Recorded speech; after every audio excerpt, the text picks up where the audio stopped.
Oh, yes, I did change shirts for this review, just because. So now that I talked about some of the biggest surprises of last year, let's talk about the movies that I was just underwhelmed by for one reason or another.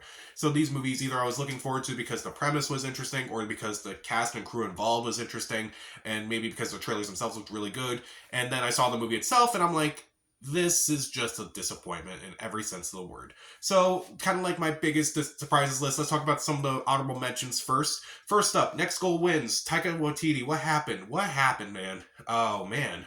This movie's not particularly good. It's not particularly funny. The dramatic scenes are better than the comedic scenes, but a lot of the comedy just falls flat. Michael Fassbender and the actress that plays the female soccer player. I thought she did a really good job, but honestly, this movie just didn't work. It tries to take itself a little like the true story aspect is a little odd because it tries to be as quirky as possible. Because looking into the true story, what they do with the movie is a little bit insulting. What they do with it afterwards, because of the tone, mostly it's doesn't quite work out. It does have kind of a nice message, but honestly, it just wasn't funny enough. I should have known because this movie was made pre-COVID and it was released 4 years later. Yikes. The Blackening. The movie had a very unique idea where it's like it kind of takes like a lot of the tropes involving, African Americans and how they're like shown in movies and such, and has particularly horror movies. And I thought this movie looks kind of interesting. It looks like it could be really funny. Honestly, I didn't laugh that much. I didn't think the satire was really that great. I thought it was just kind of surface level, kind of just stuff I've heard a lot of times before. And honestly, I didn't care for the main characters, unfortunately. The Boogeyman. Basically, the best way to describe this movie is go watch The Babadook because that's a really good movie that tackles the same exact thing. Performances are fine. It has good atmosphere, but I just felt hollow watching it. It was just kind of boring to me. Again, go watch The Babadook because it kind of handles the same exact themes in a much better way, and it's actually scary, unlike this movie.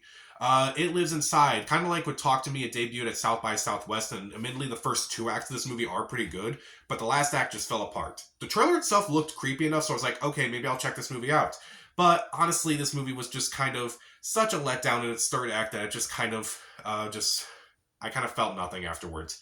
Hypnotic. This movie has a really cool idea, whereas like people kind of like hypnotize people to kind of do their bidding. But honestly, the movie itself is just so exposition heavy that honestly, even Ben Affleck can't say this movie. It's kind of dull. It's a waste of time. It cost $90 million and none of it is on screen. Knock at the Cabin. This movie had a really cool idea about like these people who break into like this cabin of this family and basically force them to make a horrible decision to prevent the apocalypse. And that within itself is very fascinating because like they're trying to figure out like where they go, like is this real, is this really happening, and like what if this is all fake. And I do think it does build up that really well, and Dave Bautista is particularly really good in this movie. But the last act is just so ridiculous. But then again, M. Night Shyamalan is so ridiculous anyway. I didn't like this movie's ending. I kind of felt like it was a little too corny, even for Shyamalan. I did not like this movie this much. But kind of like going back to M. Night Shyamalan for a bit, let's talk about another movie that's kind of similar to his, which is Leave the World Behind. Honestly, if you had told me this was an M. Night Shyamalan movie, I wouldn't be surprised. Even though the crew involved is interesting, like you have Stan Esmail involved, the Obamas are producing this movie. You also have a interesting cast including Julia Roberts, Marshall Ali, Ethan Hawke, Kevin Bacon. And honestly, it's a cool idea for an apocalypse movie, but the execution is flat. It's like the execution is where the third act in particular gets absolutely crazy, absolutely insane, and that's kind of why I feel like it could be an M. Night Shyamalan movie. Like, honestly, if you saw his name on this poster, it's like, it would have made a lot more sense in the fact that it doesn't make any sense. You People. This movie has a great cast. It has Eddie Murphy, Jonah Hill, Julia Louis-Dreyfus, David Duchovny, created by Kenya Barris. And admittedly, I did like his show Blackish for a while, but I kind of stopped watching it after a while. But I was kind of curious to see like what they would all do together. And honestly, it was just not funny. It didn't really do anything new with like a lot of its themes and like a lot they were trying to go for. It just wasn't very funny. And the last honorable mention is Missing. This movie, I was kind of intrigued because Searching was a movie that kind of just caught me off guard. And I was kind of curious what they would do with Missing, where they kind of reverse the roles where the child is looking for their parent. Honestly, my biggest issue with the movie is that for the first two acts, it's pretty much so similar to Searching. Honestly, it's kind of a letdown, honestly. At least by the third act, which is kind of what saves this movie, it definitely changes course and it kind of didn't see the twist coming. Storm Reed also does a really good job in this movie too, so that's also kind of why it's an honorable mention, because Storm Reed's really good, and also the third act at least surprised me. So again, if you really love Searching, you may dislike Missing for the fact that the first two acts are just basically Searching all over again. So let's get into the 10 biggest disappointments of 2023. These are my top 10. At number 10, The Exorcist Believer. Now, admittedly, I was not looking forward to this movie this much. I was intrigued after I saw the trailer, but I knew going into it that it was going to be a little tricky going into it. You have David Gordon Green directing it, who keeps making terrible Halloween movies, so it's like, let's move on to another great horror franchise with one great movie, The Exorcist. Oh man, this movie's terrible in every sense of the word. Basically, it's never scary. The characters are mostly flats. It's Exorcist sequel in name only. I feel like they just kind of threw in all this stuff relating to the original Exorcist just to get this movie made, because it really has no reason to be an Exorcist movie. Even though there are some good performances, particularly from Leslie Odom Jr., Ellen Burstyn, and also the girls who are possessed, this movie is a scare. It's not scary in the least bit. It's a movie that basically goes against everything that the original Exorcist did. And I just hope that... there was a quote that, I don't know if this is actually real, but William Friedkin, who directed the original Exorcist, he passed away last year. And he said, I heard that guy's doing The Exorcist next, and I'm just going to come back and haunt him if he screws us up. And I hope David Gordon Green is being haunted by this movie. Oh man, it was bad. At number 9, Shazam! Fury of the God, the only DC movie on this list. Admittedly, I was not looking forward to The Flash or Blue Beetle or Aquaman that much, but I was kind of looking forward to Shazam 2, because at least the first Shazam is one of my favorite DCU movies. It was fun, it was lighthearted, the performances were pretty good, and I was kind of curious to see what they would do with the sequel. It's not as good. The jokes don't land as well. The villains aren't that interesting. I didn't like the relationship between, I'm forgetting names, like, between Jack Dylan Grazer's character and also Rachel Zegler's character, because the age difference was just so disturbing to me. I felt like it had a few good ideas, but it's like, okay, where can we go with this? Hardly anywhere. And it wasn't as fun as the first movie. And they try to set up another movie that will never happen, so what was even the point? Speaking of superhero movies, let's talk about the other superhero movie on this list, Ant-Man and the Wasp: Quantumania. Now, The Marvels is not going to appear on this list because I was admittedly not looking forward to that movie, but at least since I wasn't looking forward to a movie, I can't be disappointed by it. But Ant-Man and the Wasp: Quantumania, I was looking forward to it, despite the fact that the trailer kept playing a lot, and I was just so annoyed by it. Oh man, I kind of don't like this movie because it is so big and yet it's so small at the same time. And it just feels like it's the exact opposite of the original Ant-Man movie. The quantum realm itself is pretty fascinating, but there's not a whole lot else that works. I didn't really care for a lot of the visuals, particularly what they do with MODOK. I didn't like... I basically don't like the whole subplot where basically these people in the quantum realm are basically, rebelling, and they're basically going to take over and such. It's pointless to me because they are already so small, so like, what is even the point?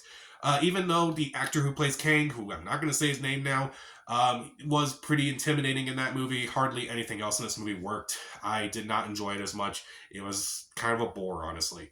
At number 7, Indiana Jones and the Dial of Destiny. I was kind of hoping this movie would be as good as the original trilogy, because the last time Indiana Jones was on the big screen, we got Kingdom of the Crystal Skull. Even though Spielberg was not attached to the director, he had James Mangold involved with this movie, so it's like, okay, at least James Mangold is a pretty good director. Honestly, the movie just wasn't on par. It wasn't as bad as Kingdom of the Crystal Skull, but it's not as good as the original trilogy. It's not as fun, it's not as exciting, it's way too long, it's really depressing. Phoebe Waller-Bridge is not particularly great in this movie. I hated her character in this movie. I felt it was just a waste of time. The last 20 minutes of this movie, I was out of it. I was about to roll my eyes because it was just so dumb and so ridiculous. And the idea to just continue this franchise after The Last Crusade, they chose poorly. At number 6, 65, starring Adam Driver, produced by Sam Raimi, directed by the guys who co-wrote A Quiet Place. How could this movie go wrong? In pretty much every way imaginable, because it is so boring. It has been done to death with movies like this. Like, it's similar to Logan, The Last of Us, Mandalorian, and honestly, nothing interesting happens in this movie. It's dull, the visuals are terrible, the dinosaur effects are terrible, and I will reiterate this again. How has Jurassic Park turned 30 years old and no one has done dinosaur movies as good as that? And I say that having seen Jurassic Park again in theaters for the first time in 3D, and that movie was enhanced a lot by the fact that I was even sitting in the theater to watch it, because I had never seen it on the big screen. I kind of wanted to see it on the big screen at some point, and it was actually playing in my area. But this movie, it's such a bore. I did not care about anything that happened in this movie. But surprisingly, that's not the most disappointing Adam Driver movie this year. At number 5 is Ferrari. Oh, this movie bored me too. I really want to like this movie because Adam Driver is an actor I really like. Michael Mann hasn't directed a movie in almost a decade, so I was kind of curious to see how the two of them would collide on a movie together. And honestly, there's not a whole lot that's really great about the movie. The driving sequences are fine, but a lot of the crash sequences look atrocious. It's not as good as I was hoping for. At number 4, Dream Scenario. I'm kind of in the minority on this movie because a lot of people seem to really enjoy this movie, but aside from an intriguing premise and a committed performance by Nicolas Cage, not a whole lot else in this movie worked for me. I felt like it kind of just lost itself in the third act. I thought it was trying to do so many different things, and honestly, it just kind of just lost its way by the end of the movie. I just felt like if they kind of like focused a little bit more on what they wanted to say, rather than like try to throw in as many ideas as possible, it would have been a little bit better. At number 3, Napoleon. Ridley Scott has been hit or miss for years, and unfortunately, this is a miss. How can you miss with Joaquin Phoenix? Joaquin Phoenix is normally good at picking scripts, and like, how did this come about? This movie is epic in scope. It has a few good performances, particularly from Phoenix and also Vanessa Kirby. And admittedly, I kind of got a lot of vibes to Stanley Kubrick because he did kind of want to make a Napoleon movie. But this movie is dull. It's over 2.5 hours long, and hardly anything happens in this movie. I just didn't care too much about what happened, and honestly, I hope Ridley Scott fixes things with Gladiator 2. We'll see what he does with that, but this is just a rare misfire from everyone involved. At number 2, Asteroid City. Wes Anderson, for a while, could do no wrong. He's made some pretty great movies in his career, and he can basically work with any actor in Hollywood that he works with, and pretty much a lot of people in Hollywood wanted to work on this movie. He reteamed with a bunch of people he's worked with before, like Jason Schwartzman, Edward Norton, Willem Dafoe, Adrian Brody, Liev Schreiber, Scarlett Johansson, and he has a bunch of new faces in this movie too, like Tom Hanks, Margot Robbie, Steve Carell, Maya Hawke, Hong Chow. And aside from a few performances, like Maya Hawke is really good in this movie, the actor who plays Jason Schwartzman's son is really good. I was just so disappointed because, kind of like with Dream Scenario, it kind of tackles so much, and yet so little is being done with it. I do like the very small production design, and I do like again, some of the performances are pretty good, but I just felt like so many actors in this movie were just wasted on a script that's like trying so hard to do a lot of things, and instead of being a Wes Anderson movie, it feels like a movie that was inspired by Wes Anderson that kind of like lost a lot of the charm of Wes Anderson. That was somehow directed by Wes Anderson. It doesn't make sense to me. I thought this was going to be my most disappointing movie of 2023, but then I saw a movie back last year called Wish. At number 1 is Disney's Wish. Oh boy. Now, I'm not going to really crap on Disney too much because, like, I feel bad for Disney kind of right now. Like, they aren't making great movies in general, and it's weird because even though this is my number 1 most disappointing movie, I still kind of want to defend it. That is weird to me. But honestly, I just can't defend this movie. I really just can't.